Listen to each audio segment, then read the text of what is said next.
I couldn't possibly have done that, could I?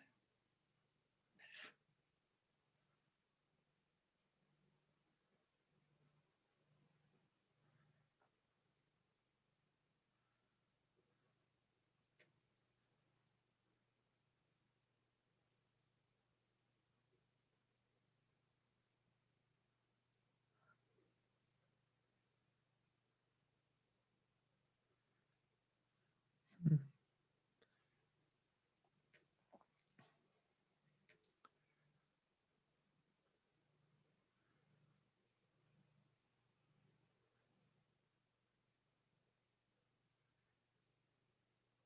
Okay, so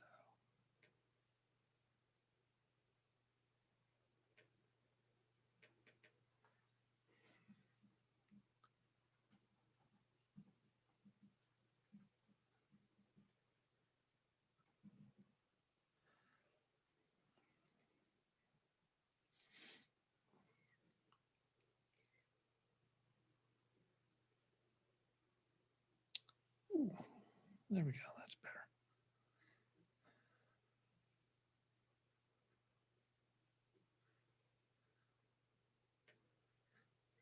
My, you people are demanding. I'm just figuring it all out. Hang on.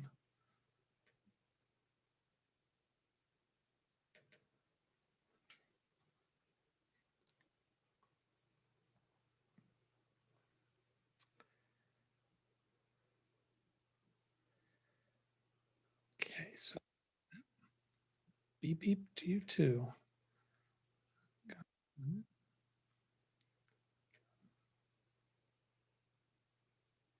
David, Kelly. Hey, John. Hello, David. Hello, Kelly. Hey, Kelly. Hey. Just trying to punch all the buttons and make sure everything is working properly. I really want to go watch Britney Spears. I'm sorry. Shoot me now. What? Warren's going to see Britney Spears with his wife. Hello, folks. Mr. Petrie, how are you, sir? We're getting there. How about you? Doing good. Doing good. How is everybody? Good. In one piece so far. Yeah, you know.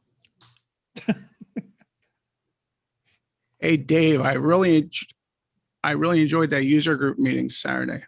Good. I wanted to see Lawley so bad.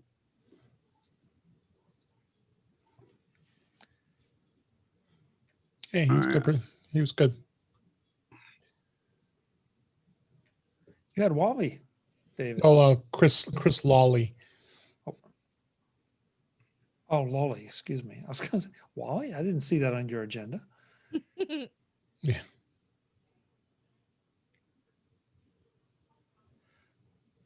So, I still had Firefox on. let's see. That's up. Yep. So everything looks like it's actually live. There's only 4 of us. So far. We're still working. Well, it's still 10 till. So, Yeah. yeah. Oh, yeah, that's right. I got to kill all the audio from everything else, or I'm going to confuse myself even more than I already am. Hmm.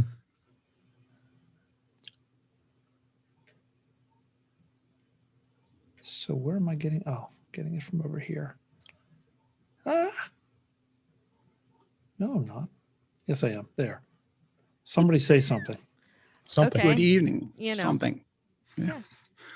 Okay, there we go. That's good. So I have had a very surprisingly positive response to the first 2 episodes of the 3-episode marathon we did last week. Yep. The third one just went up. A lot of people seemed to resonate with a lot of people. I didn't get to see that one yet, but there's like 8,000 people on it. Yep. Well, I don't know about that. Probably just 7,999 and Guy. Every time I see the picture, well, Guy is, how many people is Guy? That's at least 2 people. Cut in half. You're muted. Yeah. All those microphones and we can't hear you. How is it that I'm the one that got it to work this week? I was going to say, Frank, man, you rock solid. The video works. The audio works. And I threw the scare quick, man. I just ran in from, Ken's show, and I was out at the store doing stuff, and I had to pick up meds and all this other junk. If only I had a studio. If only. Oh, there's Guy. Is If I only had a brain. you No, got a that's lot of never gonna room bounce though. Yeah, it's a lot of room. A little hot. I can take care of that. He has the power. Now it's too low. Yeah, the room tone's perfect. Check. Yeah, you're just now the room sounds good, but you're just really far away. Your door's open, Kelly. I know, Okay. but just there's making sure. nobody home and there's nobody coming by behind me. So We finally get to see what's behind the closet door. I want to see that TV. it's on the other side of the door. What I about on the know. other side of I the want to closet, see it. so- When are you going to Well- broadcast from in there? When I don't know, Chuck said that was going to be an episode at some point. So when Yeah, I okay. know and I That'd can, be great. so when I know and I'm geared up to go mobile and pick up my computer and go out there, then we'll go out there. Jeez. test? My One, two, three, my four. iMac's about to become mobile. It's going to go out the window. Okay. Oh, stupid chair. So Guy, did you cut your hair off? Nope. Did you tie it Shaved. back? Yeah. Yep. Ah, okay. He shaved. I'm Yeah. toying with dyeing mine. I was thinking of dyeing mine like purple or green, like Billie Eilish. Well, Just to my screw with wife- people's heads. My wife did the purple hair. Oh, she did? Yeah. Well, I mean, and we're still married, but it was a rough couple of weeks. Oh yeah, that's what's gonna test it. Yeah, but what was it? Was it true purple, or is it that stupid purple they use to cover up gray? Oh, you really expect me? I'll make fun of my wife. All for right, doing okay. purple I'm hair. sorry. I I won't am walk you in not there. Gonna touch gray hair. I will not- Not will gonna not- do it. Not going to put you near the firing zone. Sorry, sir.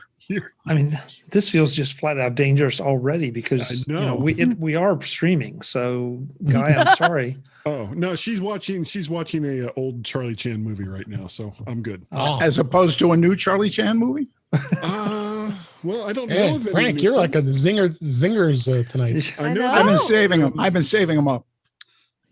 God, what was the name of that movie? They did a movie where they took like all of the 30s and 40s detective tropes. They had Yeah. Peter Sellers as like a Charlie Chan character. They had what's his name? He played Columbo.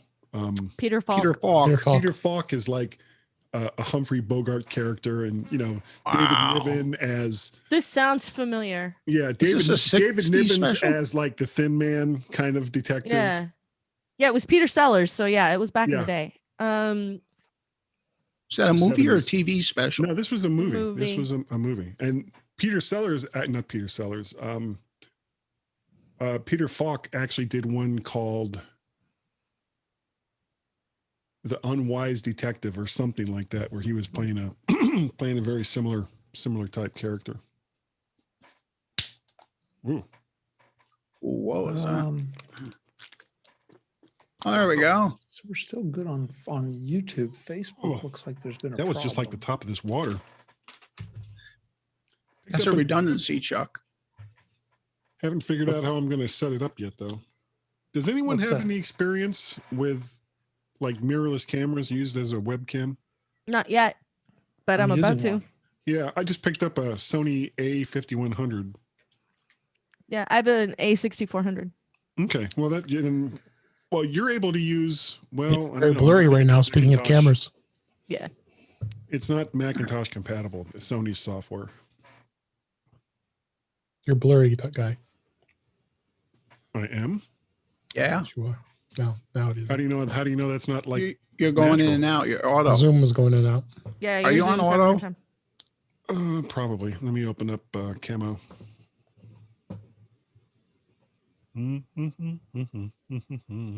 Hey guys, Mhm. check the hold Facebook? on. Sorry. No. I'm not touching a thing. It'll break. Here we go. Check the chat on Zoom for a minute. As soon as I finish typing it. Tell us when. Not yet. There we are. Don't answer, just yes or no. Okay. Perhaps let me look. Not me. Okay. Just Twitter. I follow her on Twitter. Yeah. Okay. Does anybody have Twitter up? They could send her a DM. Yep. Yeah. Okay. All right. So Well, I don't You want say to. that like we don't all have Twitter up. I don't. I So, don't. Is it still out of focus? A little soft, but David or Yeah. Kelly, please send that to her. You got not real Kelly? crisp. You want me to do it? I just heard everybody at the same time. David, do you have it or do you need me to Yeah, grab it? Because I can. Okay. I'm at her page right now. Okay. At that person's page. Thank you. Oh my. So who got who? are you using I'm sorry. another camera? I was going to say, are you using another camera? It looks like I'm slightly looking down at you. Who, me? I'm in the process of redoing the studio office area. So yeah. There's a corner in the wall. a little bit high. There's a corner in the wall. There's But usually corners normally and we walls. only see just up to like the Drobo or whatever it is. And so No, getting yeah. all the way We to just the see it end. from audio engine to audio engine. That's it. Yeah. Things are. I'm in the process of rearranging. Holy so cow! am This is, Chuck, I got new. Oh, I got shoot. new lights, but I don't think they're gonna work for me, so I have to send them back. I got stands for them, and the stands were totally wrong, so I had to send those back. So it's been a struggle. Were you doing soft lights? I was just gonna get a couple little LED ones to stick, side to side, so that I have a little bit better lighting, and I'm not at the mercy of this. I have a giant little window. LED that I just threw up that I got to figure out yet, but I want to do a bounce board with it. And you Uh-huh. actually can mount it to the back of an iMac. It costs like $5. Nice. And it does fine. Right now, I'm using it. Well, I threw up real quick with toilet paper right now over it Yeah. as a diffuser, but Yeah. that's what Hey, you do when Brittany. you got 5 minutes. Mark Fuccio is here. Brittany Smith is here. This is going Mark- to be another Brittany's massive out. panel. Hello, everyone. Hey, Mark. Good eve. Yeah, I'm Jim. calling you from a different computer. Hey, you look different. There's a reason. M1. Yeah, you okay? Are you calling us? Why, yes, as a MacBook matter of Pro? fact. Oh, man. No, It's waiting for remember? its box to go back from whence it came. Not really to go to the repair shop, but It's Yeah. headed to the depot because Mhm. that's what happens when your logic board turns on you. Oh. yeah, Kelly was kind enough to try to walk me through some stuff that's the only way I could have possibly done it before that podcast record started. Thank you. That was my only window of time, and you texted me at exactly the perfect time. She was sending thought waves. Fascinating. Galaxy. That stinks. Yeah. Mark, you got a simple background. I do. It's It doesn't give me a migraine. Thank you. Oh, okay. Wait. That has nothing to do with computers. There's nothing we have Yes, to it figure does. out. It's Oh, what's it does. left of Big Kelly Sir. knows. Yeah. Oh, jeez. Everything here is There. frozen. Jeff. Hi, Jeff. Wah, wah, wah. Hey, Jeff. I knew if I I am tried gonna- really hard, I'd get the camera to work. Mr. I'm gonna Gourmet. periodically have to ditch out to move my legs so I don't hurt mermaid injury. Good plan. again. So Oh my I've heard of those. that old See, thing. Those This mermaid day injuries just are keeps getting hell. better. This This is is the turning injury it- I already told you about. This You is just turning only into remember the part MASH. about my legs being tied together. No, I do Oh, remember. no, I It's don't know just about You're that. talking about it, Mermaid. and yeah, Okay. Smash. MASH? Well, you're Oh, injured and Arizona. everybody else is coming up with little jibs and jabs. You know? Oh, yeah. As in the show.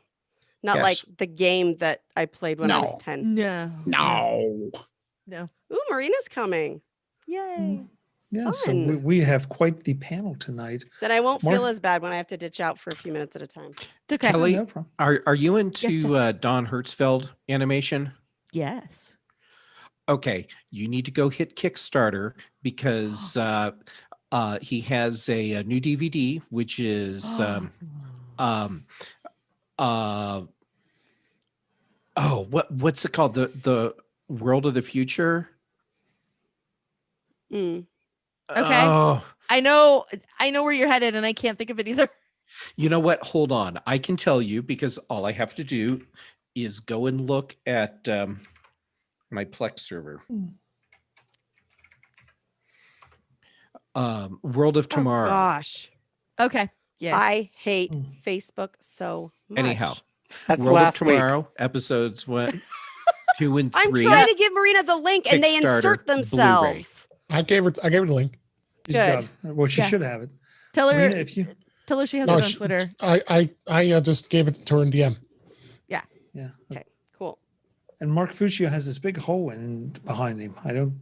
It's what's left of Big Sur Yeah, because they had a landslide. Oh, okay. Oh. Oh, Yeah, subtle point. Subtle point. Mm. You know, months ago I had a fire in Big Sur, and now we had a washout. Hmm. So Because they of the picked a fire. really good time to name their operating system. That's what you're saying. yeah. There's I never know. a good time to name your operating system something that can be shortened to BS, Hey. but that's just my own theory. Hello, Marina. I know you're not an operating system. Okay. Hey. Hey, Marina. Hey! Okay, now So- it's officially a party. Oh, I forgot my. Oh, geez, I forgot that. Oh, yeah, I got to get my beverage. But have we started? No, not yet. Okay, I'm getting a beverage. Just about. All right. Okay. All right, now we can talk about him while he's gone. Yeah. No, you can't because I have my earpods. I was gonna say, my he's still Oh, got his darn. headphones on. Oh, darn. Oh, go ahead. Actually, I should have let you guys say what you were going to say and then come back and repeat it to you. Yes, that's exactly what you should have done. Yeah, great show with Ken. I listened this morning. Oh, thanks. I had a lot of fun. Yeah, I liked it. Yeah, it was very good, Jeff. Well, thank you.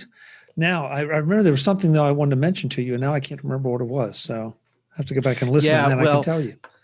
That's okay. You remember what it is before Frank gets back, and you'd be like, "Oh, I wanted to tell you Yeah. the one stupid thing he did." Yeah. Oh, hey, Frank. Sorry, I didn't see you there. Oh, wait, you see what's in your peanut butter. Oh, actually, I found a thing in my peanut butter. Oh, what? Well, It said smooth on the outside, but for some reason it was chunky. literally, yes. There was this big clot of something in one of my jars of peanut butter, and That's not PB Love. it was weird. I had no idea what this thing was, so I shot him a message, and I said, "Hey, here's this thing. I took a photograph of it for you. I even put it in a Ziploc bag in case it's like important." And And they replied, "Ooh." Well, they replied, and even before I got the reply, they had already credited my credit card for some peanut butter. And They're so nice. And then they called me like on the phone, and they said, "Oh my God, that's awful, and we're so sorry. And yes, we need the photograph because if it's something that came off the production equipment, we need to know." Yeah. And so I described to them what it was, and they said, "Can you squish it?" And I did in the bag. And they're like, "Okay, Cockroach butter. 99% likelihood it's a big chunk of honey that got crystallized." And I said, "Well, I'll trust you because I'm not going to lick it." What'd you do with the rest of the jar? You should have asked them, why does this honey have legs? Yeah, it was very clearly not a bug. Yeah, why is the peanut butter going, help me, help me? Well, because it's just It's like the staring rest of back us. at It's been a me. rough year. Oh man. Let's get started, folks. Yeah, I was gonna say. I don't know. It's Everyone either that we go- had actually listening have now gone away. Yeah, I know. That's what I'm afraid of. There's more That's what I'm people up afraid of. here than watching, isn't there? So, all right. So let's do this. Here we go. In 3, 2, 1. Welcome to MacVoices Live. This is the talk of the Apple community, and I'm Chuck Joyner. Folks, we do this every Tuesday night live on the MacVoices page on Facebook and on the MacVoices TV channel on YouTube. And that's where you can join us now. We have folks that have joined us, and we would love to have you join us. And if you can't watch this live, of course, we release it in the feeds later to make sure that we have all the time zones covered. Folks, our panels keep getting bigger. I don't quite know how this happens, but it's always fun because it always ends up being just one big party. And that's really good in these tough times. February in the Northern Hemisphere, global pandemic, party Tuesday nights. Sounds pretty good. So as usual, I'm going to go around the room and introduce everybody, and then we're going to get to tonight's topic, which is favorite productivity tools. I would like to know from these folks and from you what you find essential or what you need to do whatever it is that you do. So with that, I'll take the screen as it exists right now because I think everybody's logged in. Mr. David Ginsburg is first up. David, good to have you. Good to be here. And yeah, I'm glad to be here to cozy up because it's been mighty cold here in Chicago this last week. So it's been below zero. So it's cold. David, nobody said anything about cozying up. We just said that cozying up here, hanging out with you guys, as I meant. remotely cozy. Remotely, let's all cozy, cozy yes. up. Absolutely. Yes. David started Big it. hug. I am Big all hug. in. Oh, man. Cozy, that is safe Not until distance. everyone gets a vaccine. Yeah. Yeah. Kelly Gamond is here. Kelly, welcome again with your superior camera angle. Thank you. I'm glad to be here. It's always fun. I actually look forward to Tuesday evening to get to hang out with everybody here. It is. Frank Petrie has made it back. Frank, good to see you. Thanks for being here. Well, thank you for having me, and no one else would, so I came here. You're worse than Warren Sklar. Yeah, I'm that penny. He joins and says it's because he was snowed in. Thanks, Warren. Well, that happens in King of Prussia a lot. Oh, okay. Guy Searle is with us again from Orbit. Guy. Yeah. Well, what are you going to do? You're in space. It's a Tuesday night, so here I am. I'm not quite sure how to take that one either, but we're just going to go with it. Well, just remember I'm in space. Yeah, that's true. Jim Ray is back with us. Jim, a pleasure as always. Good to see you all. What is your skyline? That's downtown Los Angeles. That's what I thought, but I wanted to be sure. I took that on a walk from my house a while ago. Oh, I think it was nice. about around the beginning of the pandemic when it was really clear. Nobody was driving. Yeah. Brittany Smith is here as well. Brittany, good to have you on. You said a little bit different computer or different machine. Yes, because my Ooh. new one is going back for repairs. I just swallowed my words. Yeah. Okay. Well, at least you have one to use, and then you made it. Yes, So. that's a good words thing. or a computer? No, the computer swallowed itself. It was All right. like a weird time universe collapsing on itself deal, but like just with its logic board. But I'm also swallowing my words. Okay. I have an illogic board. Oh, We've as known long that as for it a long boots up. time, Guy. Mr. Mark Fuccio has joined us with another creative background, and it had to be explained to me. Mark, you want to enlighten folks? Yes, welcome, Chuck. Thanks for invitation again this week. The background on California, we got battered a couple of weeks ago by a huge storm. They used to call them Pineapple Express. They're now called an atmospheric river. So it dumped a hellacious amount of rain on California's coast, and an area south of Big Sur flooded out and washed out the entire highway. And that's what is in the background behind me. And a little bit of the pregame or pre-show chit chat, everyone was trying to figure it out, and only Kelly figured it out. So hat tip to Kelly. That's part of Highway 1, isn't it, Mark? That's Highway 1. Yeah, Which, I've been across according that to- part of the highway. So Which, according to geologists, is a part that should never be a road that should have never been built because it's so unstable. Years ago in the late 90s, there was a flood out between Pacifica and San Francisco, and they ended up having to build tunnels and go inland. A couple years ago, 2015, 2016, sort of the area by the classic bridge in Big Sur got washed out. Then 2 years ago, there was another section, they had a big flood that covered the highway that's near where this photo, near the area where this thing was taken. And this year it just flooded out. So it's a big gape if people want to take a look at it. KSBY is the most local news station, and they're going to have to build some sort of bridge or something there because it's so huge they're not going to be able to fill it. Wow. Unless, of course, it's politicians doing something stupid, but I'm sure they would never ever do that. It's No, not no. uncommon for that road to be out for more than a year or even 2 years. Exactly. Wow.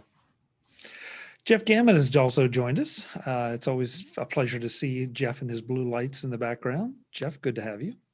I'm happy to be here. And Chuck, I have to say the highlight of my morning when I was out on my walk in the super cold air with the snow lightly falling was a text message from you reminding me that it's Tuesday. Well, I know sometimes you get a little confused. And so, with the weather and the dark and all that, I just like to let you know. You're the best ever. I don't know about that. Last but absolutely not least, Marina Eppelman has joined us again. Marina, it's great to have you back. Hi, everybody. Thank you. Yes, it's not quite as cold as it is in Chicago, but yeah, it's nice to spend an evening on the internet with you fine folks. Oh, well, that's great. And I want to definitely welcome everyone in the chat rooms as well.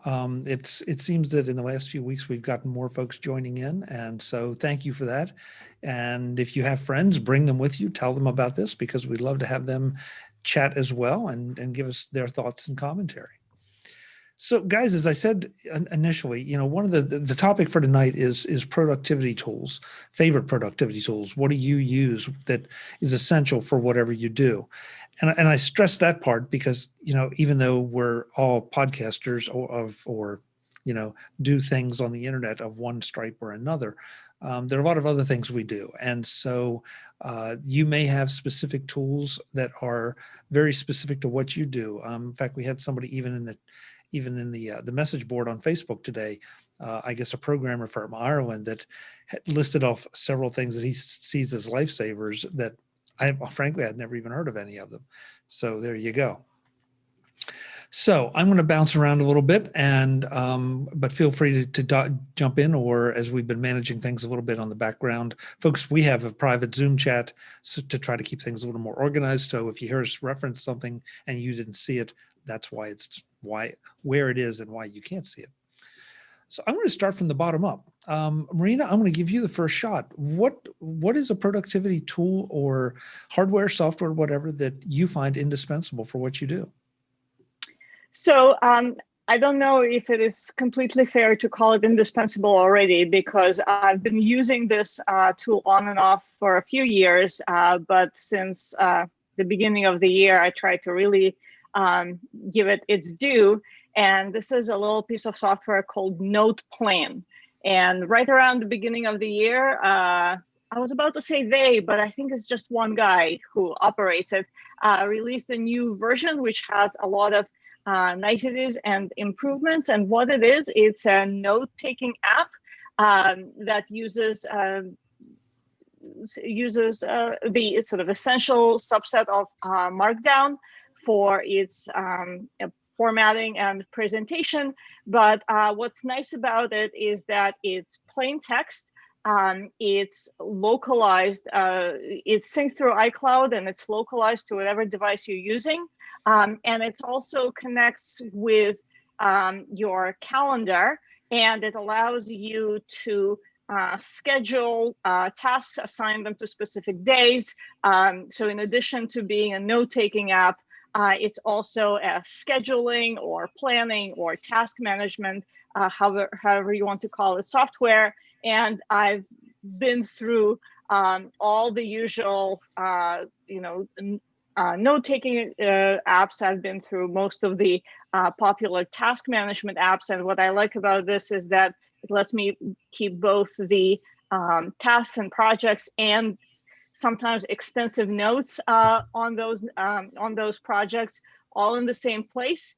As I mentioned, it uses iCloud Sync, and so you can actually access your files locally, either on a Mac or an iOS device. So if you'd like to take extensive notes on a particular project and you prefer to open your file in a different Markdown editor for that particular moment, you can definitely do that, and it all will sync itself back. I'm very happy that finally today a new update came through where he implemented something I've been asking about for a long time, and that is folding of notes at the headers, just like folding text used to do. And so I am definitely leaning into using this little note-taking task management app, and I'm really enjoying it and hoping to get myself more organized.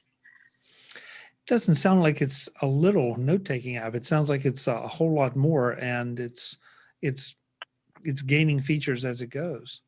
Yeah, the reason I said that is that it's very lightweight. It's very quick to sync. It's very quick to update. Again, at the bottom of it, it is just a bunch of Markdown files. But again, when you open them in this app, it sort of interprets a lot of date information and internal links between them, and it really sets up a nice productivity environment. So you can do a lot of things with those files in other applications, but also opening them up in the app itself and using it as a productivity tool. It's Very really nice. neat. I have to check it out. Very nice. Brittany, like I said, I'm working from the bottom up, so you are there. I feel like it's just so duh, but like if I have to pick one, it's shortcuts, because I literally can't live without it.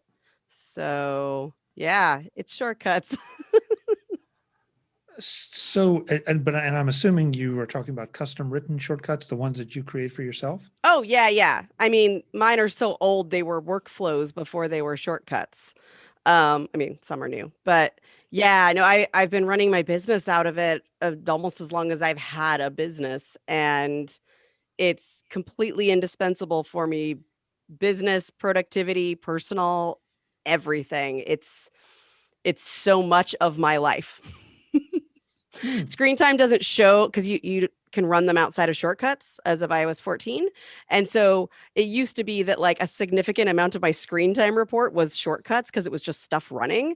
Now you can't actually tell how long it's doing it because it's like on some other app. But yeah, it's really serious. And when something goes wrong with one of them, it's intensely disruptive. But yeah, I mean, it's really everything. Okay, so give me a quick idea of maybe give me two of that you have created for yourself that. Okay. It's like it runs all of my client stuff, like to the point where I have alerts that go off, during pandemic time, like the early days of pandemic, time had no meaning in quarantine. And like it didn't matter because the stuff I'd already set up was fine. Like, because as soon as a client schedules a meeting, I run a shortcut and it creates like a preparation task or calendar, a logging task, and those have embedded shortcuts so that I can do all the tasks to get ready for each meeting, including calling them if it's phone or getting on Zoom if it's Zoom. They log all my client meetings. And then personally, like I run my routines out of it too, so I remember the thing to do next. It's really, it does everything for me. Interesting. So you would recommend that if folks aren't using shortcuts, they need to start and study a little bit. I don't have places I want it to be better. I want to be clear. But yeah, it can be so much fun. And I really do just enjoy like playing with it sometimes. Like I have a routine I want to tweak, and that's actually a thing to look forward to doing on my elliptical machine. But I'm nerdy like that. So you do shortcut work on your elliptical. Yeah, because you have to you run them and execute them on an iPhone or an iPad. And so yeah, I'll just sit there programming on the elliptical machine. It's fun. Okay. Okay. Everybody has their own idea of fun. That's good. If Uh-huh. that's yours or one of yours, slipping into a mermaid suit's another. We know that, but that's a whole nother discussion. So, Mr. Fuccio, what do you have for us? Okay, so you asked this question two ways. One, you said favorite tools, and then I'm not sure if it got boiled down to a favorite tool. So what is the question? The question is a tool, and I would presume it's a favorite if you are doing something that you need to get done. I mean, that's the way I define it. I've got things that I would be a lot less efficient if I didn't have. Let's put it that Okay. way. So if I were to do that, the one tool I use probably more than anything else is Text Expander. And that's just because it becomes such an invisible part of your workflow and what you do. And not only just for text things, but you can also invoke different scripts. A lot of what I do is sort of analysis. So for that, I use things like BB Edit, the Perl programming language, and numbers. But a lot of times, if I just have a simple stock ticker, I have a simple little text expander snippet. So once I copy the stock ticker, I can go into Safari or any other browser and have a simple little expander snippet that will expand from that ticker into the formatted URL to bring up all the financial information on Yahoo on that. So these are some of the things I do over and over and over on a regular basis. And other things in terms of getting information is certainly a preview, and then for processing and presenting it, it's numbers and Keynote. So the suite, sorted in order: BB Edit, Keynote, numbers, Perl, preview, Text Expander, and probably, of course, whatever your favorite browser is. Safari in my case, but everybody else's miles may vary. I've used all sorts of other things for mind mapping and other things, but I find those are more occasional use. I mean, they're great apps, but they're just not used as often as this set. And probably the one I use most out of that, besides Text Expander, is BB Edit. I'm intrigued. I agree with you 100% on Text Expander. That would probably be my number one. But I'm intrigued by the fact that you use a Text Expander snippet for stock information as opposed to just bookmarking a site. Is there a particular reason, or is that just more a general lookup and then you put in the ticker symbol? Oh, it's if I know the ticker, and you can come across that in dozens of places. Once I know a ticker, it's an easy way to get information from a site that I know and has consistent regular reporting, than is to try to go out to individual sites, and then they present their information differently, and then ultimately they just either dump you into a press release or refer you to the SEC site. So I find just the consistency of using Text Expander to go and navigate for information on Yahoo is just incredibly convenient, and it becomes muscle memory. You can do it very, very, very quickly. Great. Okay, let's see. Keeping going with the way I'm going, Jim Ray. Well, this is kind of a trick question for me. There's definitely one program that's miles above everything else in terms of my daily use. I run my whole business on it. Orders, do my taxes, but the trick part is it's my program that I wrote, which is Panorama. So I don't know if I'm supposed to talk about that or too much. Well, yeah. I mean, first of all, it means you're eating your own dog food, which is good from a product development standpoint as well as a service standpoint. But I admit that some of this, you say you run your business off of it. what kind, without asking any confidential information, what kind of things do you do? Because I think a lot of us think of a database as, just having, I'm not going to say limited, I don't want to say limited flexibility, but, but then again, you wrote the darn thing. Well, and the idea behind Panorama is it's kind of a DIY kit for organizing information. So rather than buying something that's specifically for order entry or specifically for organizing contacts, you set it up to do whatever you want. So you can set up just the fields you want. So we do all our orders with it. We keep our customer list on it. Um, you know, do some project tracking with it. Just sort of I spend my whole day in it, and that's what people tend to do with our program is they especially businesses and organizations. The Field Museum in Chicago has like 500,000 catalog entries for all their items in their catalog, and there was one customer that was doing mouse genetic DNA research. So basically any kind of organizing structured information is what it's for, and you specify the structure and then you fill in the data and then you can organize it and search it and stuff like that. Okay, good. Well then, folks, if you need an organizational tool, you can go to Jim's site and you can write your own.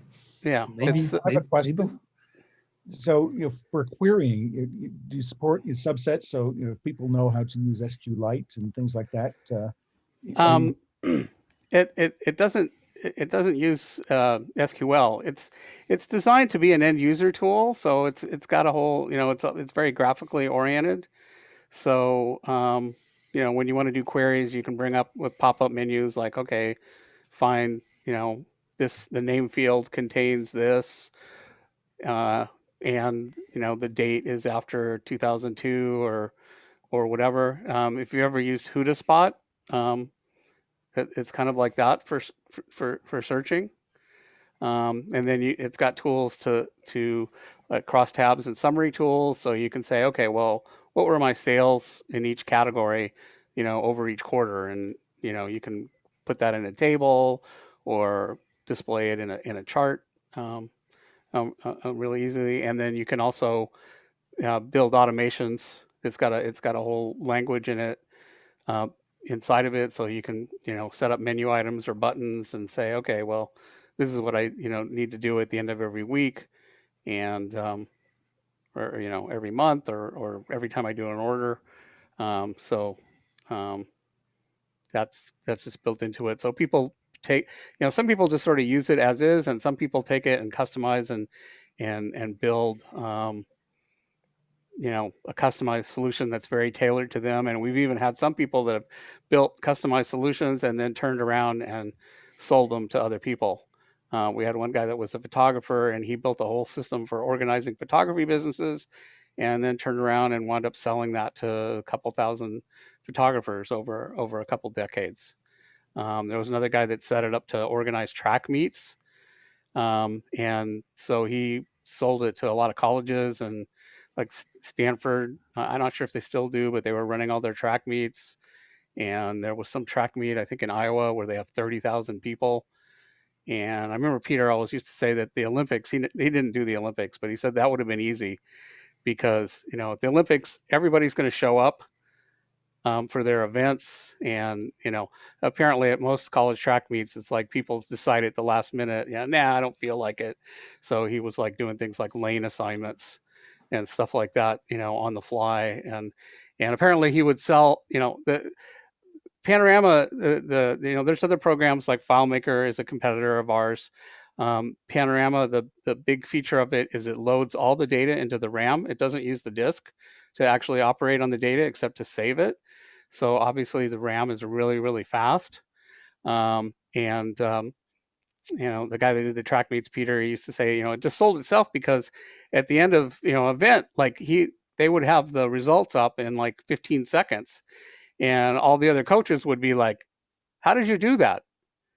And, where do I get that software? So it's spread around. So we kind of have a cult user base that people, once they get it, they're like, oh, this is my secret weapon for organizing my data that my competitors don't have. So Very nice. Very nice. Thank you for that quick tour of it. I'd forgotten about the RAM part of it, and I know that's one of the things that that you all were well known for. So, good example. That's the key difference between that and anything else out there. There's nobody else that really does that.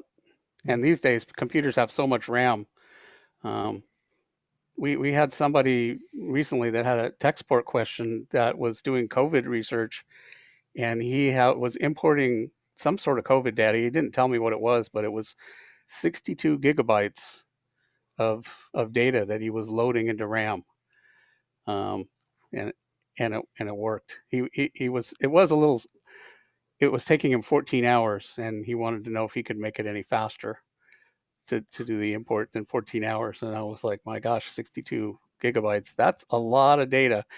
And my first thought was maybe if you could get a faster computer, but it turned out he had the latest Mac Pro with 28 cores and 1.5 terabytes of memory. So wow. Mr. Guy Searle, I'm not making any suggestions. I'm just pointing out that so far everybody's been talking about software. Are you a software productivity guy, or is there something hardware oriented in your bag? Well, let's start with hardware and see where we go from there. My favorite all-time microphone up to this point has been my precious Heil PR40 here. I keep using this over and over again, even though I have tons of others. As far as an audio interface, I'm a huge fan of the Behringer UMC series. You can get that in 1, 2, or 4 XLR inputs. The preamps in them are really, really good. And from there, everything gets pumped into my favorite DAW, which is Hindenburg Journalist Pro. And the nice thing about the Behringer unit is it allows me to do up to 4 separate audio tracks through the interface right into Hindenburg. So everything I've plugged into it can be on its own track, which is great when you're talking about audio. Once that's done, as far as video goes, I typically use DaVinci Resolve for all of my video. And once the video is done, I extract the audio from that with a program that you can find in the Mac App Store called Audio Converter Pro. And that will output it as pretty much whatever type of audio file that you want. And that's, those are some of the tools that I use. I also use Camo, because I have an older iPod Touch that I'm actually using as a webcam, and I use Camo to connect that through to the computer. And it's another great tool. Okay, interesting. I figured that hardware would come up in your list somewhere. We love to teach Cloud Lifter, and Triton FedHead for inline preamps for microphones. Adds 25 dB of nice clean gain. Okay, great. Mr. Petrie. So now we have the hardware barrier broken. Are you going hardware or software?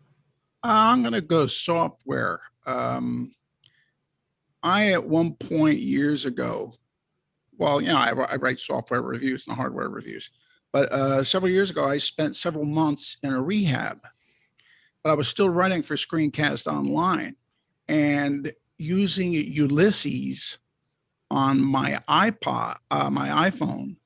I was able to gather all the graphics, write the whole article, publish it, and send it off to Don over in England. Never missed a beat. If I wanted to put something on my side, I was able to just send it through Ulysses to WordPress, put it right up. So I have an affinity for that, as people have for bare bones. So for the folks who are uninitiated, Frank, what makes Ulysses so so much better than I don't know. another? I don't know. It's how sometimes, well, yeah, there's 20,000 text apps. How sometimes you just it's like being with people. You find an app and you like the way it looks, you like the way it behaves, and you're just in tune with it naturally. And for some reason, my logic, what little of it there is, happens to mesh well with the way Ulysses is laid out.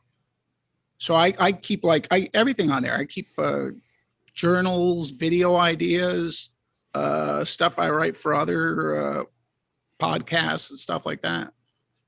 For some reason, it just clicks. And I like the way it organizes. It's very, very basic, but then again, so am I. Okay. Ulysses is a great tool. That would be a good pick for me. I use that quite a bit. And I don't know, did you mention that it's all based on Markdown? I haven't used the Markdown that much lately. We were using that on SEO for a while, but they re-automated the production of the magazine. So they sort of messed around with Markdown. They came up almost like, you could almost call it SEO down, strange variation of it. But yeah, I forgot about that. You're right. The Markdown on it was great. In fact, really cool. I like using it with WordPress. Although the one thing I don't like is WordPress now uses Divi Builder. So you can use either the classic editor or the block editor. And right now, Ulysses will not talk to the block editor. It will only talk to the classic editor. So if I shift a article or a review over to it, it just totally destroys the layout. And I had to go in and spend about an hour and a half redoing everything. I'm sure that'll get addressed. I mean, the whole Gutenberg thing is still new, and but that's not the point. Frank, I love Ulysses as well. It's been a go-to for me for writing on the go for a long time, because I can write on my iPad. And when I get back to my desk, whatever I wrote on my iPad is there on my Mac, organized in whatever folders I want it in. I don't care about Markdown, because Markdown to me just doesn't seem valuable, because I already know HTML. Why should I learn another markup language? But being able to do all the syncing and have all my text documents on all my devices all the time is really nice. That said, when I'm at my Mac, I do all my writing in BB Edit. But Ulysses is my on-the-go writing tool. You make a great point there, because I end up using, I didn't even think of that. I do use all three devices, my iPad, the iMac, and the iPhone. And it's not unusual for me to be laying in bed just about to doze off, and it'll be a review I'm doing. And all of a sudden I'll think of 2 or 3 sentences that I go, oh, that's perfect. I got to put that in there. And I'll reach over on the nightstand, open up Ulysses on the phone, put it in there, boom. It's everywhere the next day. Mm-hmm. For me, Ulysses is the only productivity tool I use on my iPad. Everything else I do on the iPad is consumption, pretty much. But Ulysses, the way it syncs is, between devices is great. It's so cool to be able to, start something on the iPad and then do some on the Mac and then go back sometimes on the phone, not too much. But, and for me, the Markdown part is really, really cool. It's really nicely integrated. And I use Markdown extensively. Actually, all the Panorama's documentation was written in Markdown. I disagree with you a little bit, Jeff, because I obviously know HTML really well, but HTML is clunky. It's a lot of weird characters to type, and Markdown makes it so much easier for a lot of tasks. If you don't need a specialized tag. So when I have to go back, I'm using something that doesn't allow Markdown. I'm like, I can't do it this way. Well, the neat thing is Ulysses also has pull down menus with all the Markdown, so you don't have to learn any of it. You just say, I want header 1, header 3, header 5. You know what size it is. I want to put an image here. I want to put a link here. The nice thing about Markdown is there's not much to learn. And Ulysses is real automatable too. In fact, I actually when I found out about it, I liked it so much. I actually wrote a bunch of Panorama documentation. Instead of writing it in BB Edit or something like that, I started writing in Ulysses, and I made scripts so that I could transfer it straight into Panorama. So it was awesome. Question, Frank. Go, Mark. Sorry. So for the syncing, what's it used for the back end? Is it iCloud or Dropbox or? No, it has its own proprietary system. From point to point, or is it through their server? As far as I understand, it's through their servers. Is that right, Jeff? I believe That's it a good is. question. I thought it was. I think it's through iCloud, isn't it? No, I know Yeah, I one think it's through password I could do iCloud. through iCloud. You Well, sure? hold on. Let's just fire up Ulysses and take I a think look. they have their own thing. I thought it was through iCloud. I think so. And another nice thing about Ulysses, it's part of SetApp. Yes. And SetApp is doing iOS now as well. So if you got Ulysses Yeah, proper, actually, you that's also a got bad thing. iOS. But they had that before. Ulysses was the one thing that was on SetApp before they did that, and now it actually costs more. You have to pay extra to do it on iOS, so that Extra kind of devices. sucks. So Oh, while you, Yeah. Jeff, Oh, no, go ahead, I'm Chuck. sorry. I Well, was just yeah. It says This- iCloud. I'll shut up. Yeah, no. I want to get the answer out, but I don't know enough about Ulysses. I have not used it. Does it? And I don't want to go too far down this rat hole, Frank. But does it export? Does it export HTML? I mean, is that because if that's the I've if that's never it does. tried, Yes. but I would imagine it does. Yeah, it exports a lot of And also Yeah. PDF. Mhm. Well, what I was thinking for Frank's situation is if he were to switch into the classic editor, he could paste in the HTML, and that would solve that issue for him. Yeah, but WordPress did some strange things in the last few months with a thing called block editing through Divi Builder, which Yeah. breaks a lot of things. Well, So- Divi Builder is different from Yeah, the it's- block editor. So Well, they refer to themselves as a block editor. When I go to that page, yeah, it says so Divi I have a Builder, then it feeling- says Word block editor. I have a feeling your problem, not as I've been processing this in my head, is not a WordPress Gutenberg issue. It's a Divi issue, and Divi is Yeah, a that would make framework sense. Theme. that you put Yes. on. Okay. Yeah. So Oh, the Ulysses feature page shows various file formats. So you can export as text, HTML, EPUB, PDF, or DocX. You can add external folders if you have plain text folders in Dropbox. Ulysses will process them, and it uses full iCloud sync. So if you just want to sync your files, that uses iCloud in order to work. And then it also has an option for backups, like time machine style backups, like locally on your Mac. It looks like a Mac dialog thank box you. that you use there. And also don't Thank forget Divi is a theme. It's a theme Yeah. for WordPress. So, I mean, that's part of the editing part of WordPress site. So they're just. Well, just they bear had that a in thing mind. I know in Ulysses that I used to be able to go to preview on my article and sign into my WordPress account previously, hit a button, and in Classic Editor, it laid it out exactly in Markdown the way I had it.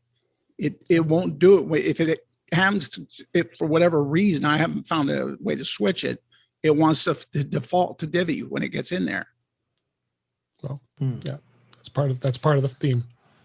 Yeah, I'm not a Yeah. Divi fan.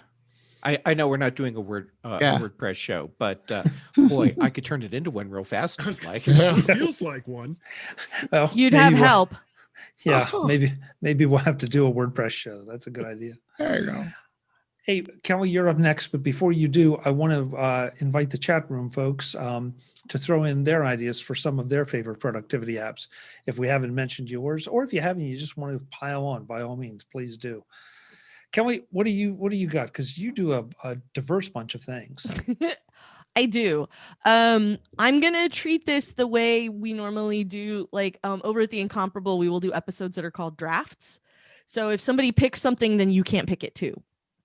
So some of the things that I've already had, like text expander is something I rely on basically all day, every day.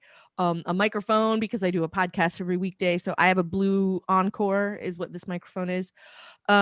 there's a lot of others, like, something similar to what everybody has picked so far. So I'm going to see Guy's hardware pick, and I'm going to raise him an analog pick of my notebook, which doesn't show up very well because I'm using the Millennium Falcon background. But here's my notebook. This is a disc-bound notebook, as we talked about before.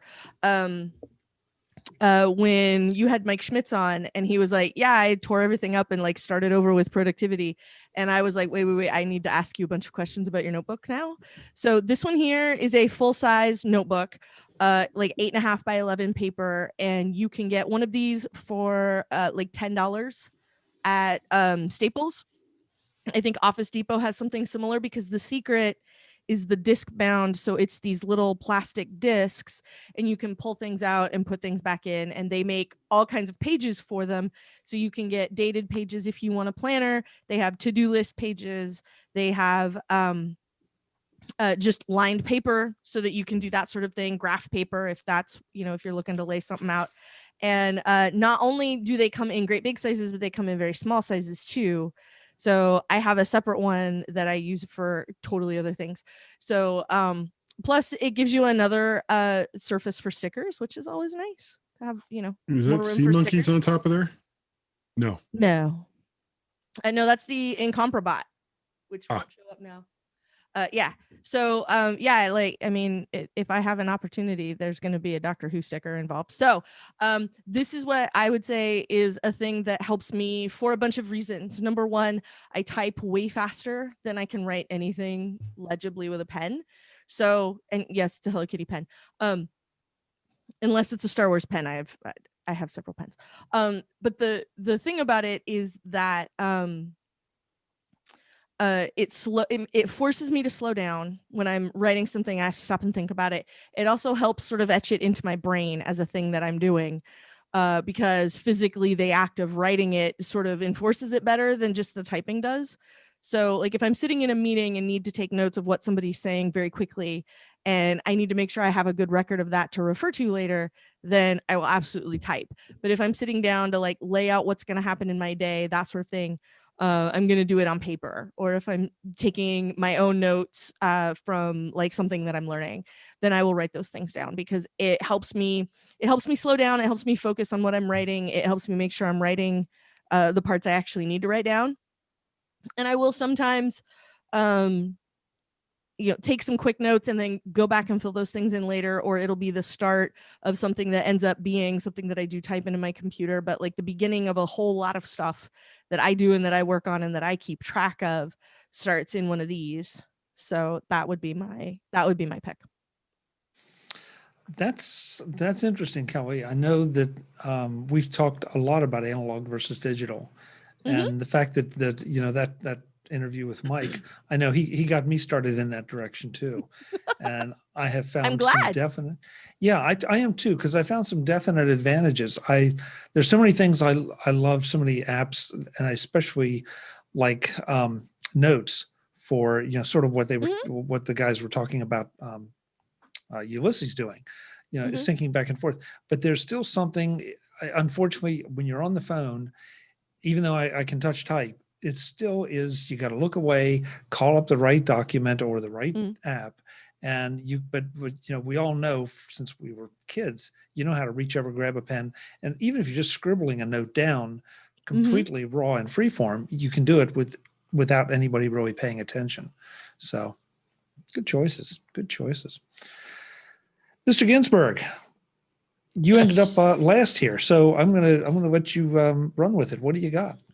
Well, as you mentioned, a lot of us are podcasters here, so I was kind of going to give you a little bit of a mix of hardware and software. My trusty Rodecaster Pro right next to me here is probably one of my go-to devices that I've been using since been doing a podcast here. I absolutely love it. It makes me feel very productive when I'm doing my shows. Gives banks here where I can put pre-recorded episode of stuff that goes into the episode.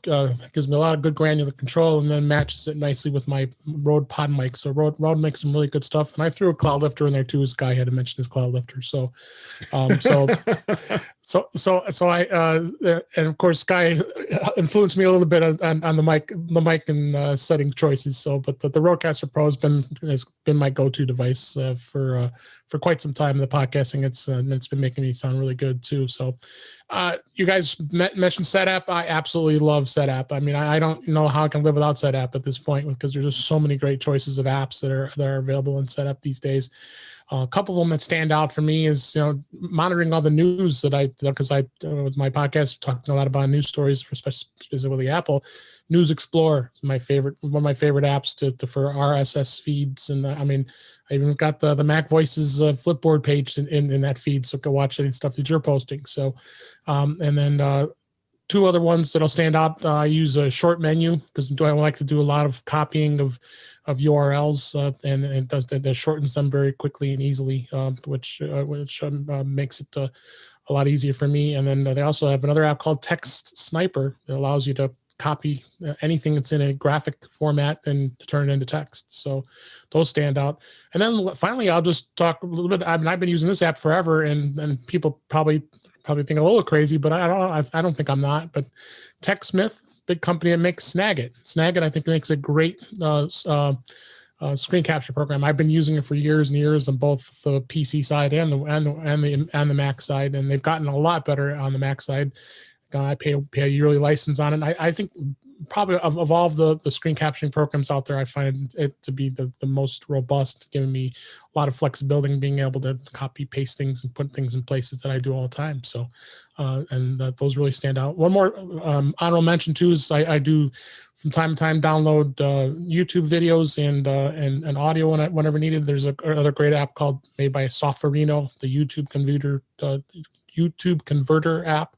Which is just a fabulous app. It's got a nice interface, makes it real easy whenever you need something in a pinch, whether it be just a video or audio. It converts it not only in video, but audio as well. So that's a lot of my tool bag of what I do to be productive for what I do. David, tell me about Snagit a little bit.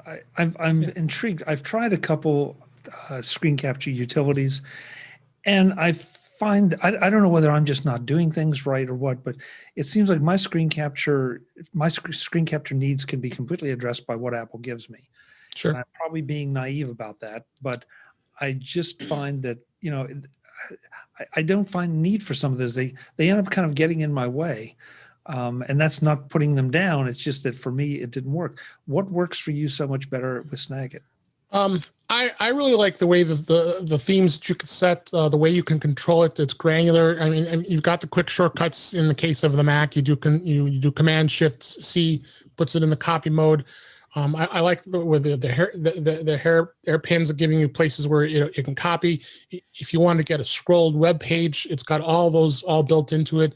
The call outs, yeah, I mean, you're right. I mean, Apple's built in has a lot of call out stuff, but you can get even more creative with this, and it really has its own interface in itself with the way it saves a lot of the screen captures and being able to put squares around them, put arrows around them. And I know there's so many of them out there. I don't know. I've just been partial to Snagit for many, many years, and as I said, I've got a reasonable priced license for it, so that also helps too. So, but I think really what stands out is just it's a little more robust in the way it does the screen capturing versus some of the other tools that are out there. But it also will do screen recording. Screen recording as well, and right? easily, like really like a small lightweight, like every time I do this thing, it crashes. You can make that like very clear, and it's not a huge pain to set it up. It's not a huge pain to try and do it. It's not a huge pain to do anything with the file afterwards. So that is one of the nice things about Snagit, is particularly when it comes to screen recording.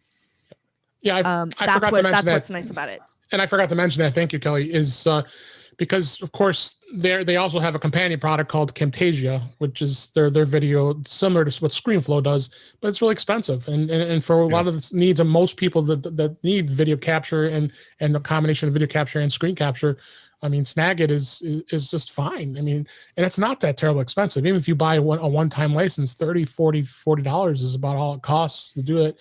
I'm on an annual plan. I'm only paying like $13 a year for it, and I can have it on multiple machines. I have it on a PC and on a Mac. So, I just find it to be a much more robust way of of doing a lot of screen capturing more than most. Interesting. I'm going to save mine for just a minute because I want to go to the chat room. Brian in the chat room said that he's using, I think, what was his phrase? The low-key version of Text Expander built into Mac OS. And that's great. It's a great way to get started with it. But as I responded in the text, going from that to Text Expander is like going from a Ford to a Ferrari. It's just, there's so much more you can do with Text Expander. Let's see. He also loved Rocketbook. David, am I wrong? Didn't you have a Rocketbook, or Yeah. Kelly? I did. Yeah. Yeah. David taunted me with one, I think is how that It's went. back here somewhere. Like, look what you could be doing instead of using paper like a chump. There it is. I have it.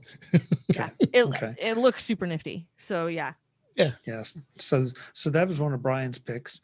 Paul, and this is really interesting. This just shows you how diverse things can get. He said YouTube for education, how to do something.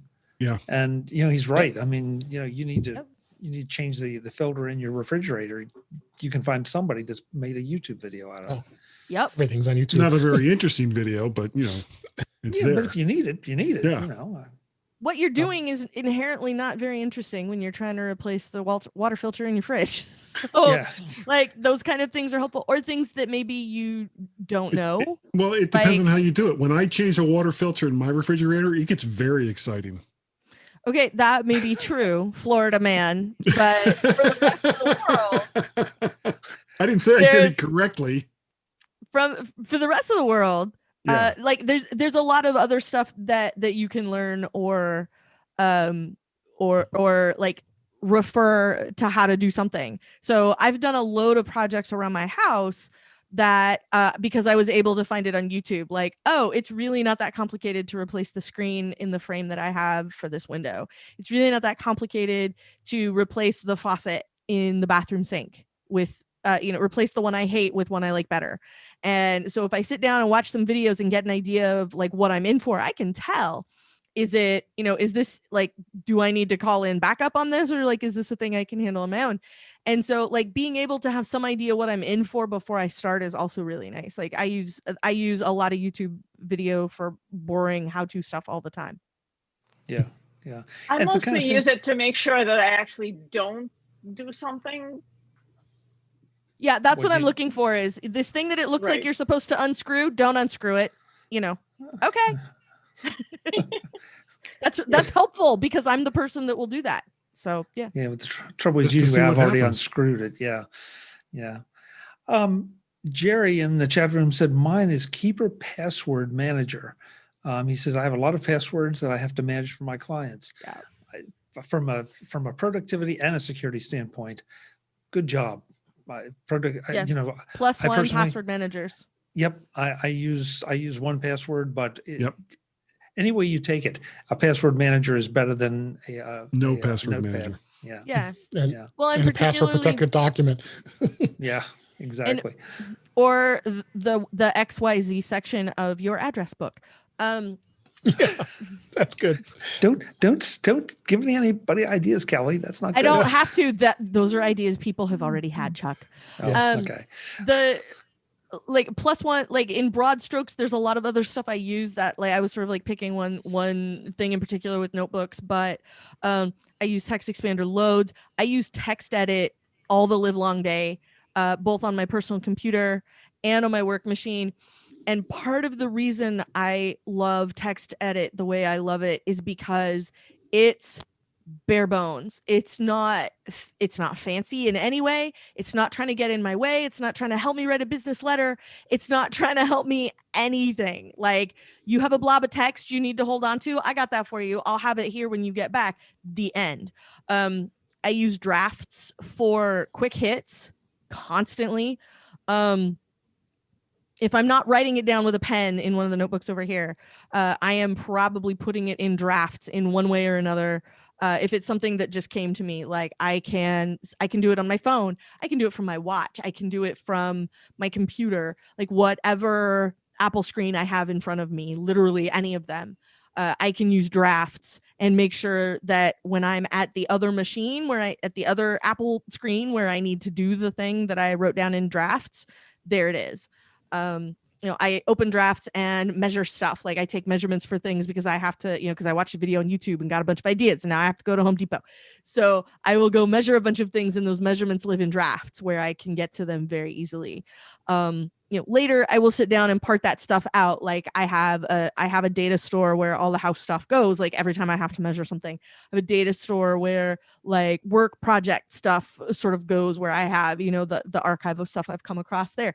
So there's a lot, like password managers are really good for that kind of stuff. You don't have to remember credit cards or do anything with secure notes. You can lock all that stuff away. You can share password managers. A lot of them have some sort of sharing capability. So if there are other people you need to share passwords with, whether it's for utilities or we're all coworkers and have to access the same 5 passwords for all our clients or whatever, you can do those things. A microphone is good if you are still living in the land of I put in an 8-hour workday and 6 of them are on Zoom. Go drop $20 on a ring light and a stand, and everyone you work with on those calls will thank you. There's a lot of like really small things that can make a material difference in a lot of people's day. Like get a good pen. If you haven't yet, get a comfy chair, that you can stand to sit in for a long time, and things like that. Like things like that will make a huge, huge difference in trying to get things done in what may not be your normal setup. Brittany? I'd like to hear from Jeff. Brittany, you are so funny. It's like I do this for a living. She said that like it was true. I'm impressed. No, figuring out who didn't get a chance to talk on Zoom and then calling on them. I actually do that. I know. That's why it was funny. And Chuck's like, wait, did I really forget to ask Jeff? Yeah, no, I didn't forget Jeff. Did I? No. Oh, yeah. Oh, you totally did. Yeah. You said David was really? last. It's because there's too many Yahoos on here. I get it. I just blend into the No. wallpaper. You know what? No, I know what happened. Now that you say it, I know exactly what happened. It's Brittany's fault because she turned her camera off for a minute and my screen jumped. And you're right. I missed That you. was my Jeff. fault. Oh man, I'm so sorry. No, it's okay. I was just going to after the show go and cry and drink and You can drink now. Hey, wait. And you're going to do that anyway. Yeah. It's Tuesday, Jeff. It's Tuesday. Anyway, that's true. Go for it, Jeff. I am so sorry. Oh. No, it's okay. And if you had truly forgotten me, after the show, I was going to guilt you into doing a show with just me, where we go through tons of my productivity stuff and no one else's. All right. Well, you and I have another thing that we're going to be doing, but that's a whole nother discussion. But for this show, what is one of your productivity favorites? Wait, I want to go back to the thing y'all are working on that we don't know anything about yet. No, I don't know what you're talking about, Kelly. Private, secret. Yeah. This is not the podcast you were looking for. Yeah. Move along. Move along. I could do my really bad Obi-Wan Kenobi impression and see It's if that too late. totally I already works. did that. Yeah. Anyhow. All right. I will just quickly throw out a few things that no one else has hit that I use, and it's amazing how many things people have already mentioned, including having a paper notebook handy all the time that I'm using all the time as well. Okay, first up, Workona. And Jim, the way you did like this with your head tells me that you're already intrigued. Okay, so Workona is a plugin for Chromium and Chrome-based browsers. I believe it's also available for Firefox now, and they're working on a version for Safari. And what it does is it gives you tab management the way it ought to be, instead of this horrible garbage of let's just run everything across the top, which is so hideously unproductive. So you get a column down the left side of your browser window. You can organize all of your tabs into sets, and And then it will also link in to web services that you use all the time if you want it to. And it then takes all of that stuff and synchronizes it between every browser that you have Workona installed in. So I can start in Edge and then decide, okay, I want to hop over to Brave. And hello, Office Manager. And and all of my tabs will be there exactly the way that I had them in Edge. It's an incredibly useful tool. So Workona. Then TOT, T-O-T. This is a little tool that you pop in your menu bar. This is from Icon Factory, and think of it like a quick notes app. But it's Brittany, I think you'll love this. You totally need to check it out. So Okay. you get, I think it's like 7 pages, and each one's a different color. So it's all color coded. You just put quick stuff in there. It's not designed to be like a huge document editor. And everything that you put in one of these little notes instantly appears on all of your other devices where you have TOT. And I use this all the time, like every single day, multiple times a day. I'm just throwing quick bits of transient information into TOT notes, or if I'm doing some notes on one device where I know I'm going to want to use it somewhere else, like maybe I'm doing research on my iPad, I'll throw stuff into TOT. When I sit down at my Mac, all of that stuff is just there waiting for me. Invaluable resource. Then Omni Outliner and OmniFocus, because every big project I do goes into Omni Outliner, and everything that I'm working on all the time goes into OmniFocus. Also syncs across all my devices. Then Airtable, because if you're setting up like complex information that you want to track in an Excel spreadsheet or a Google Doc or a Google Sheet, it gets stupid complex, and it's hard to build relationships between the different elements. And Airtable is designed to be that cloud-based relational database thing that people try and use Excel and Google Sheets for. And you can do stuff like build forms into it. So if I needed to have people filling out information for me in a web browser, I can have an Airtable form that they're filling out in their web browser, and it goes directly into whatever my Airtable is that I've set up. Wonderfully useful, which ties it into IFT and Zapier for all of my online automation. And then, that's enough for now. I have plenty more, but that's enough for now. That's a pretty good list, Jeff. And I mean, there are a number of those that I agree with you on, but there are also a number. I'm looking up, is it Workona? I guess is the correct pronunciation. I have not seen this before, so this is one I'm definitely going to check out. That looks very interesting. It totally changed web browser use for me, and Yeah, it I made me can swear a lot less too. That's no small trick. Yeah. Yeah. There's one thing that nobody's mentioned that would have been my second choice, and everybody has it, including everybody watching. And it's a great tool, and it's Keynote. Keynote is an awesome productivity tool, and I use it for most drawing. Not just presentations, but if I need to do a drawing, I just pop into Keynote, and it's a great, making diagrams or general drawing. I find I don't even need a drawing program. I just go into Keynote. Plus, I can keep it if I have a project, I keep it organized as different slides, and I have Keynote permanently in my dock. I do too. I thought I mentioned it. I use it I use it a little bit before each show here, to create a background image. And there goes my secret. No, to see, here we go. That's fascinating because what I heard Jim say is he's using Keynote as a borderline project manager. Mark's using it as a borderline graphics program. I make animations in it.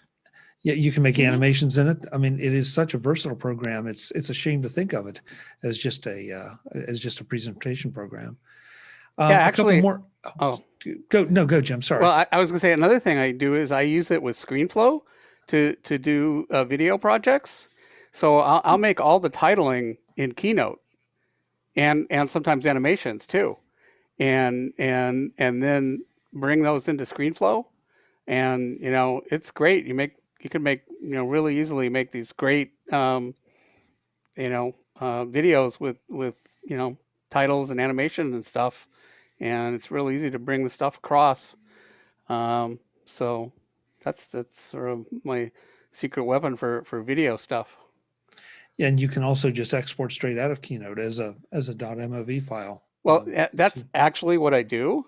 Is it? Okay. I export as an MOV file, then I bring it into ScreenFlow, and then I chop it up into I freeze frame pieces of it in a bring it in as a track in ScreenFlow. I freeze frame, and that way I have these little chunks that I can stretch and fit it in where I want. Yep. Yeah. If you aren't using Keynote, folks, for whatever reason, you need to go check it out. It is a very powerful program. I want to get a couple more here in the chat from the chat room. Let's see. Craig says for analog, he loves the Pano book by Studio Neat. Anybody familiar with the Pano book? Kelly? Yeah, it's laid out like the aspect ratio of it is similar to like a computer screen. So it's wider than it is tall, so that it sits on your desk and it's like the same sort of shape as like your keyboard is. And then that way, like writing on it is easier, like you're sort of using it like you're using your computer screen. So they do all kinds of projects. This is the same people that did the Glyph phone holder majigger. Sorry to be technical. This is the same folks that built that. And so they make them really nice. They come with a slip case, and they're dot grid, so that like if you're trying to sort of write in a write a bunch of words across a horizontal line, like you have the dot grid to guide that, or if you're trying to lay something out, you can. And they give them to you like with a nice slip cover, so like when you're done with it, you can put the slip case on it and stick it on the shelf, and you can like create this library of the stuff that you've been doing all this time in your notebook. So like mostly it's just a really fancy notebook. Yeah, and I think one of the selling points is that when you open it, it lies flat or almost flat. Yeah, it's got metal. It's not kind of like trying to close on you if you're writing in the middle, which being left-handed is a big deal for me. Yep, Yeah. right there. Okay, now I'm intrigued. It's got spiral. The left-handed part. It's spiral binding, so you don't end up 50% of the time trying to, move your hand over the weird binding that isn't going to work for you. So it makes it very handy. That's one of the reasons why I've been a hardcore Moleskin user for so long. Stitch bound, lace flat. Right here. Yep. That's the size that's in my bag. Yep. This is the one that I use for recording each episode of Daily Observations. I have the episode number and who was on and what we talked about for every day. So I write them down in here so that I have, it also makes a very handy index. Like, didn't we talk about that? And I can flip back through and go, not lately. Let's see if we've got, let's see what else we can say about it or something. And so, yeah, I've been keeping track in here for quite a while. Kelly, that's kind of funny because I used a Moleskin to keep track of Daily Observations as well. And but if I were to start it now, I would probably do it in Airtable so that I could do a search very quickly. Mm-hmm. Yeah, I bet that would work really well. One more from the chat room before we get out of here, and that is from Paul, and that's Omnigraph. Omnigraph Bull. I think he means OmniGraffle. Yeah. I use Okay. OmniGraffle all the time too. OmniGraffle is fantastic. Yeah. OmniGraffle think- just got scripting upgraded, like the hooks for scripting and automating things in OmniGraffle is a recent thing. Because Sal, Yeah, they're Sligoy adding that gave to me- they're adding that across there. They've got this yeah, JavaScript. and I think the most recent OmniGraffle update is the one. No, OmniPlan is what Yeah, I'm I think thinking of. OmniGraffle was the first one they did. Yeah, it's not. OmniGraffle got a new revision recently, but the thing that I'm thinking of is all of the scripting and everything came to OmniPlan, which got a massive update late last year, and includes like the scripting support and all of those things all the way across the board. So yeah, Sal was showing off what kind of stuff you could automate with the Omni scripting platform, and cool stuff that you could do in Omni Planner that you couldn't do before. OmniGraffle So- is actually one of my favorite vector creation apps.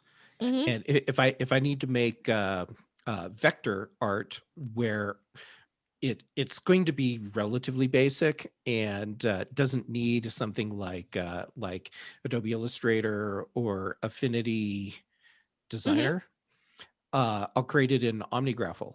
And then I just select everything, copy it, and then paste it wherever I need it to go, which can also be Keynote. And it's still vector. Mhm. Yeah, I used to use OmniGraffle a lot, but I always find if I set it down when I came back, I could never remember how to use it. It seemed kind of different from everything. And the stuff I used to do in OmniGraffle, now I just do it straight in Keynote. It's like Keynote is powerful enough, and it's got great connector tools and Bezier tools and stuff like that. And for me, it does everything I need. I didn't need OmniGraffle anymore. So if I'm not a designer, is there a use case for those for me? Network For maps. OmniGraffle, yeah, it's designed to be a like a flow chart and graph Business process, graph a thing. design tool. Like Visio. It was on Just Microsoft can't side. fathom what I would be designing. Like I've always been sort of intrigued, but I'm just like, I don't know what I would use that for. Brittany, Oh, the I bulk of use what it I do with for- it is network maps. Like here's a Mac, here's a PC, here's the TV, here's the DVD player, here's the other DVD player, here's the other TV, here's the Apple TV. Like here's the amp that has the IP, like everything with an IP address goes in there. I have a very easy way to see, like, here's the modem and the router and all the other gear. Like I have a very easy way to map all of that out and see where things fall over. Also great mean, for flow charts. So Yeah, I was like, gonna say- if you were to make a flow chart, something like, well, when you see something, it goes into your eyes here, and then it processes over here. And if it's this sort of thing, then it triggers this part of the brain here or over here. Or if you're documenting trying a to- process for someone. I've Yeah. used it. Or if to- you're trying to like organize how a complicated shortcut works and how sort of stuff Yeah. flows in and out. Yes. It's much like mapping a shortcut, mapping the Yeah. steps through a Mm. shortcut. So if you Mark- were to use shortcuts as a form of communication, it would be that. Mark, what was your use for? I've used it for two different things. One, just some casual diagrams. One, an extensive project writing a patent application, and then another time planning a remodel of a kitchen. It has the ability that you can go in and if you have things to scale, you can specify lines and lengths to precise sizes so that you can lay it out and you get a good sense of how things will fit together. So it's a very powerful tool. Unfortunately, I don't have I love the tool. I don't have frequent enough applications to use it to say I use it any more than a couple of times a year, but it's a wonderful piece of software. Also handy Well, for making infographics. Yeah. So I Yeah. just wanted to add that although it is likely that our listener meant OmniGraffle, but I did just look it up, and an OmniGraph is apparently a device for converting Morse code signals that are punched on a tape into audio signals used in the training of telegraph operators. So for some people, I'm sure it's an indispensable productivity tool. Well, I don't know. That's Is true. that from Marina? Is that from Omni Group, or is that someone else? Because I think Omni Group once did have a thing called OmniGraph, which you could use to free sketch, diagrams and curves and things, but they discontinued the product. So Well, so the origin of this thing dates back to 1860s. So I don't know if Omni Group was around back then. If it was, I don't I'm think sure Ken it's made that doing. one. Yeah. I think Mark's right. I'll There's bet one he didn't that's make, what and it's that one. I'll bet Mark's right. I'll bet that's what the person was referring to on the chat, the Omni program that's discontinued. Yeah, Marina, maybe what so. you found is so awesome that I'm overriding Mark and Jim and saying you are right. And what the person was really talking about was a Morse code translator, and that is awesome. Well, I agree Yes. that is way cooler, and thank you for bringing it up. Yes. and we should And also- I'm sure by the end of the week, it'll be on setup. Oh, and I'm sure, yeah. So, we should thank Chuck's dad for creating the program. Yeah. Oh my gosh. Hey guys, we are way over time. But there's so many comments and things have been thrown into the back channel here on the Zoom meet that we're going to have to do a part 2 of this at some point in the future, because there's so many obvious things that weren't picked and we could stay here for another couple hours. But we're going to get out of here for this time and let everybody get some sleep and go from there. So let's go around the table, and I promise not to miss Jeff this time. In fact, I'm going to start with Jeff since I feel so bad about overlooking him before. Jeff, where can folks find you? I don't know. I think I'm just lost somewhere in the mix. I don't know. How about Twitter and Instagram? I'm JGam at both places. Here with you, when you remember, of course. Chuck, I'm just going to continue to give you a hard time because I love you. Yeah, I know. I'm not going to live this one down for a while. At least for a couple days, because that's about the length of my memory span right now. Hey, I just did macOS Ken and had a lot of fun on that. There's a second part to Brew and Bites podcast that I did, because apparently I can't stop talking. And I'm trying to think of all the interesting different stuff that I've done just recently. That's enough for now. Okay, that's good. That's good. Forget. Thanks for being here, Jeff. Dave It's a lot Ginsburg, of fun.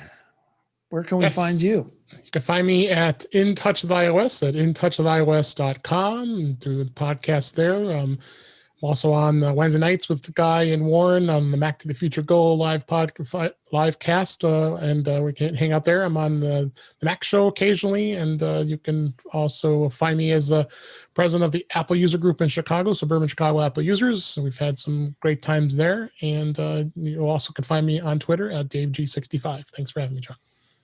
Thank you, David. Miss Kelly Gamont, as if we didn't know. You can find me on Twitter and on Instagram as Verso. You can find me over at The Incomparable, where I have a brand new show with Don Melton where we talk about WandaVision. It's called Maximoff Overdrive. Ooh, I gotta Very watch nice. that. Listen to that. Very nice. 10 seconds. Very nice. You can Okay. also find me at macobserver.com the rest of the time. So I knew I wasn't going to get that in because I wanted to say, hey, new podcast. So also WandaVision, because WandaVision's awesome. And as soon as It we're is. done here, I'm going to go is. record the next episode where we talk about this last Friday's episode of WandaVision. It's going to be awesome. Anyway, so yeah, I do that. And then the rest of the time I host the Daily Observation podcast over at macobserver.com. Excellent. Thanks, Kelly. Great to have you as always. Mr. Frank Petrie, Yes, sir. where can we find you? Let's see. I write monthly for Screencast Online Magazine. I have my own website, ympnow.com. I'm not used to saying it that way. And you can find me on the tweets at fpetrie and on Instagram at PHRANKY, Frankie, phonetically. Great. Thanks for being here, Frank. Good to have Thanks you for back. having me. Mr. Guy Searle. Hey, yeah, you can send me an email, guy@mymac.com. I can be found on the Twitters, MacParrot or VertShark. VertShark.com is the website. Guy's Daily Drive, where I drive and talk live on Facebook. The Mac to the Future livecast that I do with David and Lauren. And of course, the mighty mymac.com podcast that has been going on since 2004. But that Gazmaz and I have been doing since 2011. Very nice. Thank you for being here. Thank you. We hope you're back down from orbit by next week. Maybe. Okay. Retro rockets are firing. Okay. You can tell because he's already growing a mullet and his pants turned into bell bottoms. Yeah. No, never mind. Jim Ray, where can folks find you? You can find me professionally at provue.com. That's PROVUE.com, kind of unusual spelling. And that's where all the information about Panorama is. And you can email me at jim@provue.com. And it's more personal, but my Twitter is ProVueJim on Twitter, @ProVueJim. Excellent. Thank you, Jim. Good to have you. Mr. Mark Fuccio, the man with well, it's not going to be a big dig. It's a big collapse, I guess, behind him. Easiest way to find me is Twitter @Mark Fuccio, MarkFuccio, all lowercase one word, or on LinkedIn as Mark Fuccio. Excellent. Thanks for being here, Mark. Marina, it's great to have you back this time. Where can folks find you? What are you up to? Well, folks can find me stuck inside macOS Tiger wallpaper. But otherwise, I'm on Twitter @Marina Eppelman, where I sputter opinions about Apple things, Soviet throwbacks, dogs, and other assorted trivia. Cool. Okay. It's an interesting mix, but we look forward to it. Brittany Smith, nice to have you as always. Thank you for having me. Yes. Where can folks connect with you?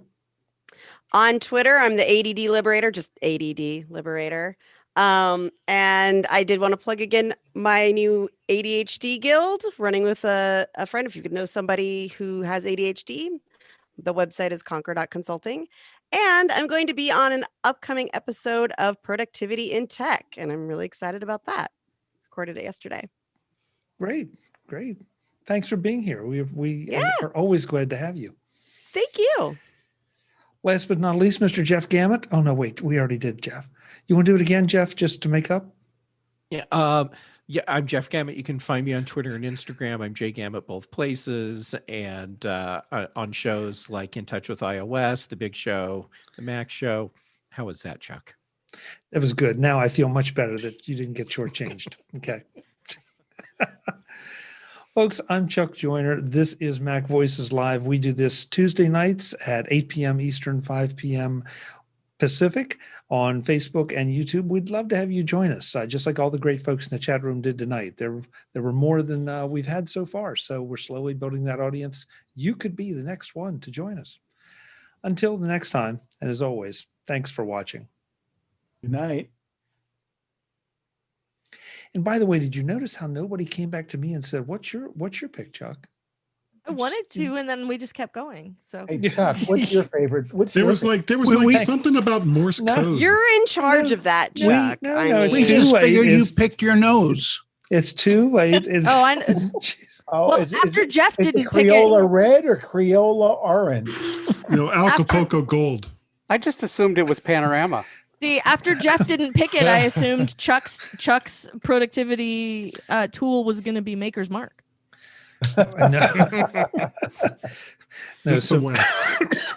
Kelly, I have shifted that productivity tool to Spirit Hound Distillery, which is a local distillery.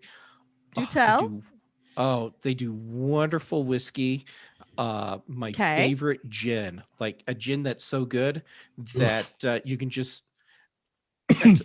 I get what you're saying, but Guy, but at the same time, oh my God, this gin is so good. You can just drink it straight. It has wonderful Not since juniper 1981. and floral and citrusy thing going on. Mhm. And when you wake up 2 days later, you feel great, right? Yeah. Yeah. And you wonder where your car is. No. I That's the have an Terramana Epic time once. machine. That's a different. That's a different That's different. Yeah, they do. Let's see. I'm like really finicky about vodkas. So I mean, their As you vodka's should be. fine. It's Yeah. just their vodka to me. It's just like it's nice, but it doesn't jump out at me. But their whiskey and their gin. Mhm. Oh, I do love whiskey. What's the name of this place? Spirit Hound. Spirit Hound. Is that just local or can you get that online? I believe you can get their stuff online. And I don't know where it's available outside of Colorado, Okay. but I mean, you can get it. I think the hard thing to do is to get it shipped overseas right now. Okay. So I put my liquor pick in the my productivity tool pick in the Zoom chat for Freeland Spirits, which is they make whiskey and they make a really interesting gin, and they make something called Geneva, which is a riff on an old like where gin came from was this thing called Genever. And so they've adapted that recipe and they make sort of a modern iteration of that, and you can order it online. It's lovely. For the folks who are still in the chat room and are still listening to the live stream, this is the kind of hard-hitting information you get in the after show. Yeah, it is. I'm seeing if Spirit Hound is here locally in Virginia in the ABC stores. More than one. SpiritHounds.com. Yeah, I thought it was singular for the URL, but it's plural for the URL. But the company is Spirit Hound. The website is Spirit Hounds. They got Blavid vodka, whatever the hell that is. They could have had the decency of buying the Hound one too. I'm guessing it was turkey. taken. Someone That's why probably- it's multiple. Yeah, Yeah. someone probably wanted to charge them A 4 or 5. We or definitely 6-digit bought number. both for my parents' place because yeah. everyone said crossing all the time instead of crossing. Stoli That's- Ruby Red Grapefruit Vodka. That's the one you're going to come visit someday, Chuck. I'm looking forward to that, Brittany, when we all can get out and move around. I'd love to. Mm-hmm. Yeah. I'd love to. So I've made friends with the owners of Spirit Hound Distillery. So Yeah. So whenever Give me you peanut butter. are out here, And peanut butter. Is this tied into your hatred of pants? no, I pants just don't get along with me. Okay, all right. Yeah. It's not hatred, it's compatibility, guy. Yeah, that's exactly right. Larceny So, yeah. Bourbon. It's not his Anytime any lifestyle. of you are out here, I can get us really nice private personal tours of Spirit Hound Distillery. I look forward to Okay, it. next And year we'll look- take you up on that maybe. Awesome. And Guy, I've had larceny, and it's nice. Is it? Yeah. The one to avoid, it claims to be a like a quality Colorado whiskey tin cup named after Tin Cup Pass in the town of Tin Cup. No, just no. It is horrible. Absolutely horrible. Just no. One decent cheap one that I found locally is Virginia Gentleman. Huh. I haven't tried that or heard of that. It's But there's so many options out there. Yeah. That's It Jeff's still objective, cracks is to me try up them that all. where they make Jack Daniels, it's a dry county. Oh well. Oh yeah, Health that's is true. strange. Yeah, Yeah. they can't even drink their own stuff Yeah. there. Can't win them all. Yeah. Yeah. There's some irony there. Well, A smidge. A scotch. A scotch. So what do Is they that do when smaller they than a need to do smidge? a barrel tasting to make sure that their product is ready? They have to like pour a little sample and then cross county leave lines town. and taste it and then come back. And What does a dry county They have to go Sorry, call sorry. on the Duke boys. dry county means that they have alcohol prohibition laws. Yeah. like complete prohibition? Yes. I think Yes. doesn't that just mean they can't sell That's it? still a thing. Yeah. Oh, yeah. Well, you can Oh, if yeah. you live there, you can buy it elsewhere and You have can it at have your it, house. but you can have cannot it. purchase it there. You can't purchase it. Is that So only if you're at hard the liquor? distillery, you Or don't have to buy it. It's already there. And you can't I serve didn't know it that either. was a thing. Yeah, you They can't did- buy it, It's and you can't Oh. you can't sell They- it to others. Obviously there's not. there's a couple of Pennsylvania. there's a Places couple I of counties in the Carolinas Oregon. that are the same way. Yeah, That there's was- one in Yeah, Oregon. there's The some- infamous strict to Pennsylvania, Mayberry RFD. Is was- it in was a Eastern dry county. Oregon? Hey, In all you guys Pennsylvania- are making me thirsty. I need to go pour myself a glass of wine. So with that, I You should have had it with you. we'll see you tomorrow. We'll see you next week. Bye-bye. Thanks, Mark. Mark. Good Good night. Mark. Good night. Everybody. They know in Pennsylvania, they did a thing in the 70s where you couldn't smoke marijuana, but you could buy a bong. Yeah, because that's It's Well, for it's like, decoration. yeah. yes. Decorate. What? Yeah, I, I mean, hang Tommy my Christmas Chong, trees Tommy full Chong of went bombs. to prison. They're- Went to they're prison for making vases. bongs. Really? Did you ever use an apple as a bong? Oh, I don't know that we I- have. priceless. As the holder of a security clearance, I can neither confirm nor deny any of this. I got to blow the They used heat to off collect of this. shot glasses. And I wanted one from a particular location in Utah. And what they sold it as, it said a vase on it, but what it was for 4-shot glass. But they I've seen called it a those. vase, and I was like, "You're going in my collection." Oh, That's awesome. Oh, Brittany, in my I belly. feel compelled to share you my my favorite Utah booze story. So I had been literally stuck in Italy because of a massive blizzard, and so I ended up spending a month in Italy, and That's a hell of a blizzard. why? Wait a minute. Did Well, you say no. massive lizard? blizzard. So Oh, I thought I was Godzilla. only I supposed to be there Yeah, 3 Tokyo. weeks, but I was there for a month. The point is to get out of Italy when flights were available. It was this ridiculous thing where I had to fly into Chicago and then I think down to Atlanta and then to Salt Lake City and then back to Denver. And Sounds right. and so I'm in Salt Lake City airport. It's Christmas Eve and it's like 11:30 at night and I am so strung out and tired. And I realize one of the little restaurants is open and it's also from one of the local breweries. So go over, sit down, and here on the wall beside me is a poster for polygamy porter because it's so good you can't have just one. And Oh, that's Yeah. bad. so I ordered a polygamy porter Oh, with jeez. my dinner, and I'm drinking this beer in Mhm. Salt Lake City Airport. And this golf cart goes by really slow with something wrong with the motor. So it's, and there's this very unhappy looking Santa Claus driving this golf cart. I remember. And running behind is this little kid, like maybe 5 years old, just chasing the golf cart. Santa, Santa, Santa. And then I started my second polygamy porter because they're right. You can't have just one. Yeah. Jeez. Yeah. You sure it wasn't the beer and there was no Santa? That would be some pretty potent beer for Utah. Utah beer Yeah. doesn't even get to be as potent as like regular beer in the rest of the world. What, a 3-2 beer? I think. Well, okay, 3-2 Oh, and 6-0 God. beer are the same thing. Oh, 3-2 beer Because is one is horrible. by weight and the other's by volume. But yeah, there's a lot of 3-2 beer out there that's garbage because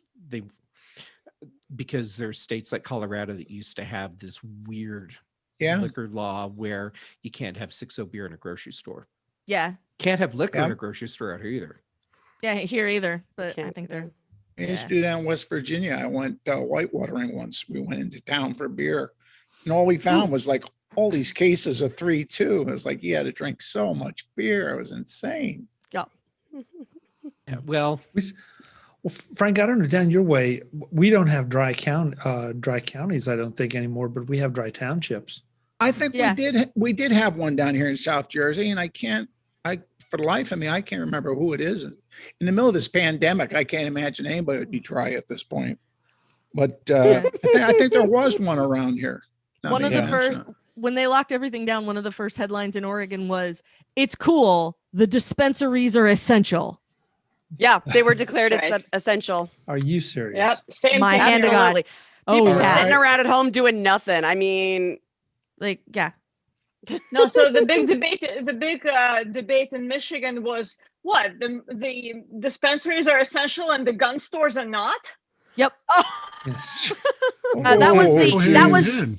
Eastern Oregon had that complaint. Yeah, Wow. I remember. Oh, I gotta go. nice. I have didn't you another already stock up? I mean, Yeah. Hey, Kelly. you hey, just don't generally go through guns as fast as pot. I'm given to understand. I don't actually have Well, either. you know. Oh, really? depends on where you live. Hey, Kelly, thanks so much for being the unofficial secretary in the notes. I really Yeah. appreciate it. I was job, trying Kelly. to make sure I was getting those in Bye, there. Kelly. Yeah. Dude, Yeah, good. Bye, thank guys. you. Yeah. Take Bye. care. Yeah. Have a good week. Yeah, You I got to too. cut Chuck, out too. I'm gonna cut Chuck, too. you're gonna have a hell of a time parsing what are actual show notes and what is peanut butter jokes. I'm developing joke that about talent peanut butter. with no trouble because there He's has been good so at it. often. So Chuck's good. used to dealing with me, so you know. This one's going right in the bin. It's not going on air. Good speaking to of see you, which, Marina. yeah, I'm going to say goodnight to the stream. Thank you guys for being here very much and for hanging out with us afterwards. Next time, please come back. You're always welcome. Take care. Maybe come back. Don't come empty-handed. Next time we won't have guys singing, I promise. Dear No, voices. I'll sing. I will sing. Oh, no. Wait, cancel. That's the cloud recording.